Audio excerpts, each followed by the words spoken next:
Hello students, welcome to my channel Discover Social Science. 3.1, I am starting with this. Where have the grazing lands gone? कि grazing land कहाँ चली गई थी? Africa की बात हम कर रहे हैं. मसाई जो कम्युनिटी थी पेस्टोरल, उनको फेस करना पड़ा था continuous loss of the grazing land. Before colonial times, Maasai land stretch कर रही थी over a vast area, north Kenya से तंजानिया तक.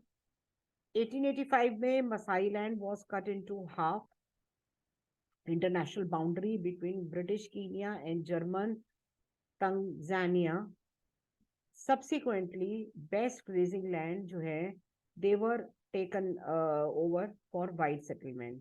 मतलब जो बेस्ट लैंड है वो, आप देखिए, देश उनका, पर बेस्ट लैंड किसने ली? ब्रिटिशर्स ने. तो दे मसाई उनको एक छोटे से एरिया में, उनको जिसे कहते हैं ना, धक्का दे दिया गया उनको. They were pushed into a very small area, जो अफ्रीका के उस जहाँ पे ज्यादा एक ग्रीन पैस्चर था ही नहीं, साउथ कीनिया में एंड नॉर्थ तंजानिया में. मसाई की लॉ, दे लॉस्ट अबाउट 60% अपनी प्री कॉलोनियल लैंड उनकी चली गई.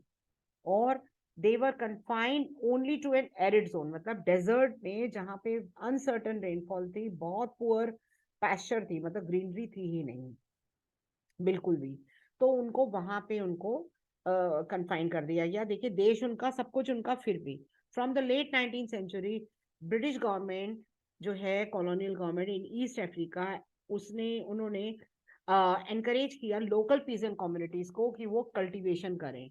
मतलब अफ्रीका में, मैं आपको वैसे शॉर्ट में बता दूं, बाद में 10th में चैप्टर में है ये, लेकिन अफ्रीका में लोग ब्रिटिशर्स के आने से पहले बहुत पीसफुल लाइफ लीड कर रहे थे. बहुत थोड़े में संतुष्ट थे वो लोग. उनका अपना लाइफ स्टॉक था, अपना छोटा सा एग्रीकल्चर था, सप्लीमेंट जो कर रहा था, सबका नहीं था, पर कुछ लोगों के पास, जिनके पास एक्स्ट्रा मनी था, तो वो, पर ज्यादातर pastoral community was living very peacefully. Britishers ने एनकरेज किया कल्टीवेशन. कल्टीवेशन एक्सपैंड हुई, पेस्चर लैंड कम हो गई. और मसाई पेस्टोरलिस्ट जो हैं, they dominated, they had dominated their agricultural neighbours economically, politically. और by the end of colonial rule, ये सिचुएशन बिल्कुल रिवर्स हो गई.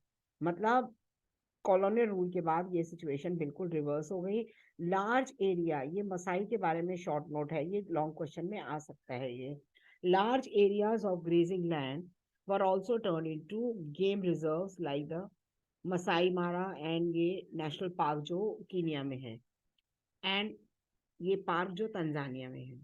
देन पेस्टोरलिस्ट जो हैं, were not allowed, pastoralist community, they were not allowed to enter these reserves.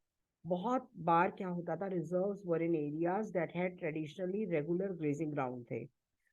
Serenity national park, for example, was created 14,760 kilometre, और वो Masai grazing land थी. मतलब इतने बड़ी एरिया में वो किया गया था. ये देखिए फिगर 14, रियल फोटोग्राफ है ये दिखा रही है विदाउट ग्रास. लाइफ स्टॉक जो है, उनके पास फूड नहीं था, और वो बेचारे मर भी जाते थे, वो इतना लाइफ स्टॉक. ये विच लास्ट ईयर जनरेटेड, मतलब ये कीनिया का ये नेशनल पार्क है जिसने काफी फॉरेन एक्सचेंज जो है वो जनरेट किया था. ये देखिए इनका पेस्टोरल कम्युनिटी का, मसाइज का ये एनिमल लाइफ स्टॉक है. The loss of the finest grazing land and water resources created pressure on the small area of land जो Masai were confined. Continuous grazing एक छोटे से एरिया में, जिसका रिजल्ट क्या हुआ, नेचुरल है डिटोरेशन. जैसे आप पढ़ पढ़ के थक जाते हो ना, तो ऐसे ही कॉन्टिन्यूस एक लैंड पे ग्रेजिंग होगी तो वो बिल्कुल उसकी जो क्वालिटी है वो खत्म हो गई थी. Feeding the cattle became a very continuous problem, persistent problem, मतलब वो प्रॉब्लम बन गई जो continuous रही. Borders are closed. 19th century में जो अफ्रीकन पेस्टलिस्ट हैं, वो they could move over vast areas in search of pasture. जब pasture exhaust हो गए, in one place they moved to another, to different area to graze their cattle. From the late 19th century, colonial government began imposing various restrictions on their mobility. Colonial government ने अलग अलग जो है restrictions impose कर दी, जैसे India में किया था. देखिए फॉर्मूला तो सेम ही लगता है ना, जैसे मैथ्स में एक टाइप के सम में फॉर्मूला सेम लगता है, सम्स डिफरेंट होते हैं. तो ये जो कॉलोनियलिज्म है, इधर भी फॉर्मूला सेम था, डिवाइड एंड रूल, कंट्रोल, सारी रेगुलेशंस लगानी, सारा जो कल्टीवेशन है वो आगे दे देना. Like the Maasai, other pastoral groups were also forced to live within the confines of special reserve. Boundaries जो है इन reserves की ये limit में हो गई, which could now move, and they were not allowed to move out with their stock without special permit. उनको without permission allowed नहीं था. And it was difficult to get permission without trouble and harassment. Those found guilty of disobeying the rules, उनको punish किया जाता था. मतलब same आपको ये स्टोरी बिल्कुल वही लगेगी जो इंडिया में थी. पेस्टोलिस्ट मार्केट एरियाज में जो वाइट के थे वो नहीं जा सकते थे. मतलब ये डिस्क्रिमिनेशन है. अगर आपसे कोई पूछे कि डिस्क्रिमिनेशन बिटवीन देम कैसे करे थे ये ब्रिटिशर्स ने, कई रीजन्स में उनकी एंट्री प्रोहिबिटेड थी, जैसे इंडियंस की थी, जैसे ट्रेन्स के बाहर लिखा होता था, पार्क्स के बाहर लिखा होता था. White settlers and European colonist pastoralist को डेंजरस सोचते थे, जंगली सोचते थे, और उनके साथ कोई कांटेक्ट करना नहीं चाहते थे. Cutting of link was however, आप देखिए देश उनका और उन्हीं के साथ कांटेक्ट नहीं करना चाहते थे. आप ये देखिए जरा, ब्लैक लेबर के ऊपर उनको डिपेंड कम करना पड़ता था. Cutting of link was however never possible, क्योंकि उन्हें अपने डेवलपमेंटल प्रोजेक्ट्स के लिए, अपने इंफ्रास्ट्रक्चर को डेवलप करने के लिए जब मजदूरों की जरूरत पड़ती थी, लेबर की जरूरत पड़ती थी, तो वो किस पे डिपेंडेंट थे? Then they were dependent on the black, ये black people only, black labour. New territorial boundaries and restrictions जो इम्पोज करी suddenly change the life of pastoralist adversely. कोई बेनिफिट, मतलब ये भूल जाइए कि कॉलोनियलिज्म में उन लोगों का कोई बेनिफिट हुआ था, not at all. Both their pastoral और ट्रेडिंग एक्टिविटीज उनके ऊपर एडवर्स इफेक्ट हुआ. पेस्टरलिस्ट उनके animal, they looked after animal herd but traded in various product. Restrictions के कारण कॉलोनियल रूल की, they did not entirely stop their trading activity, लेकिन हर जगह उनके ऊपर, बेचारों के ऊपर रिस्ट्रिक्शंस हो गई. अब पेस्चर ड्राई हो गए, जैसे अभी आपने देखा कि कितना ड्राई ग्रास अफ्रीका, अदरवाइज भी जैसे मैंने बताया आपको एरिड और सेमी एरिड एरिया है. ड्राफ्ट सूखे ने इफेक्ट कर दिया the life of pastoralist everywhere. Even rains failed, pastures are dry. Rainfall है नहीं, पेस्चर ड्राई है. Cattle are likely to starve unless they moved and to areas जहां पे उनके खाने के लिए चारा अवेलेबल हो. This nomadism allows them to survive bad times and avoid crisis. But colonial period में Masai were bound to a fixed area. मतलब colonial period में वो एक फिक्स एरिया में रहना उनकी मजबूरी हो गई, और उनको कहीं भी मूव करना उनके लिए अलाउड ही नहीं था. तो वो कहाँ मूव करते बेचारे. अब सेमी एरिड में उनको रहना उनके लिए एक मजबूरी थी, क्योंकि एकदम से इतना सूखा पड़ गया था. Since they could not shift their cattle to places जहाँ पे पेस्चर हैं, large number of Masai cattle died starvation के कारण. इंक्वायरी हुई 1930 which showed the Masai in Kenya possess 7,20,000 cattle, जैसे मैंने अभी आपको बताया, 8,20,000 sheep, और ये जो है donkeys, and उनकी बेचारों की half of their life stock died, जिसके कारण ब्रिटिशर्स उनको जबरदस्ती करते थे कि वो अपना कल्टीवेशन छोड़ के और माइंस में काम करें. As the grazing land shrank, adverse effect of the drought increased. The frequent bad years led to the decline of the animal stock, जैसे मैंने भी आपको बताया था. Not all were equally affected. Masai में और as elsewhere in Africa, सभी pastoralists equally affected नहीं थे. Pre-colonial times में Masai society was divided into two social categories. एक थे elders और एक थे warrior. Elders फॉर्म करा था उन्होंने रूलिंग ग्रुप, पीरियोडिक काउंसिल्स वगैरह होती थी उनकी. And the warrior consisted of younger people, mainly जो ट्राइब्स को प्रोटेक्ट करते थे. ये जैसे यंग है ना, ये लड़ पाते थे वो. They defended the community, organise किया उन्होंने cattle raid, raiding was important in a society जहाँ पे कैटल वेल्थ है. Try to understand the meaning of the sentence कि रेडिंग क्यों इम्पोर्टेंट थी. रेडिंग इम्पोर्टेंट थी क्योंकि कैटल वहां पे उनकी वेल्थ थी, उनका एसेट था. जैसे आपका घर है, गाड़ी है, ये सब चीजें आपके एसेट है, ऐसे उनकी कैटल एसेट थी. Young man came to be recognised as members of warrior class. They when they proved their manliness by reading, they were subject to the authority of the elders. मतलब जो young थे वो red करते थे. Red का मतलब ये नहीं होता कि खुले में चोरी से.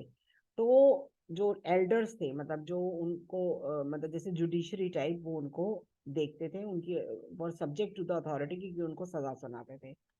To administer the affairs of the Maasai, British introduced a series of measures.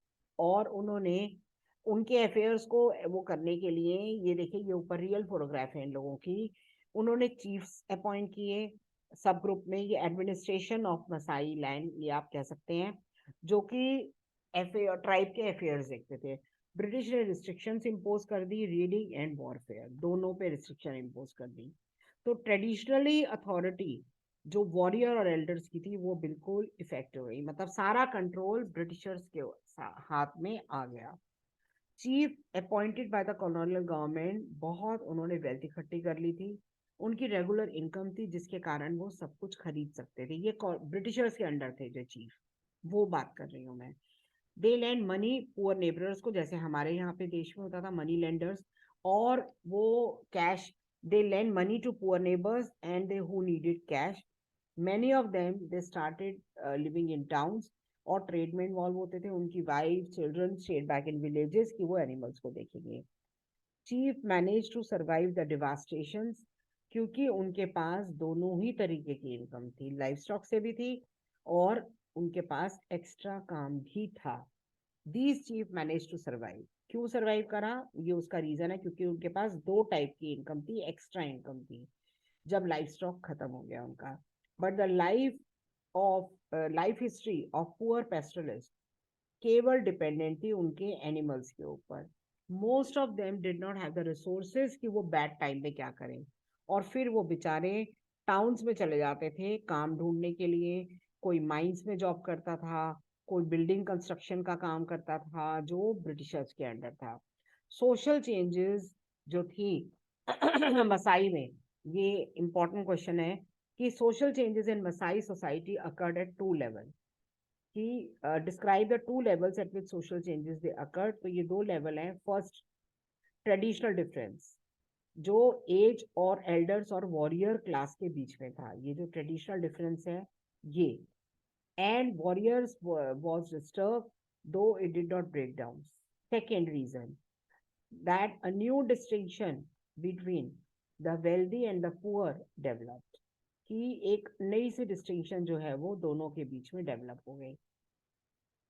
So, we see that pastoral communities in different parts of the world are affected in a variety of different ways. New laws, new borders affect करते हैं. With increasing restrictions on their mobility, pastoralists find it difficult to move in search of pasture. तो pasture land disappear हो गई, grazing problem हो गई, draft आया, उसके कारण भी बेचारों को बहुत दुख सहना पड़ा.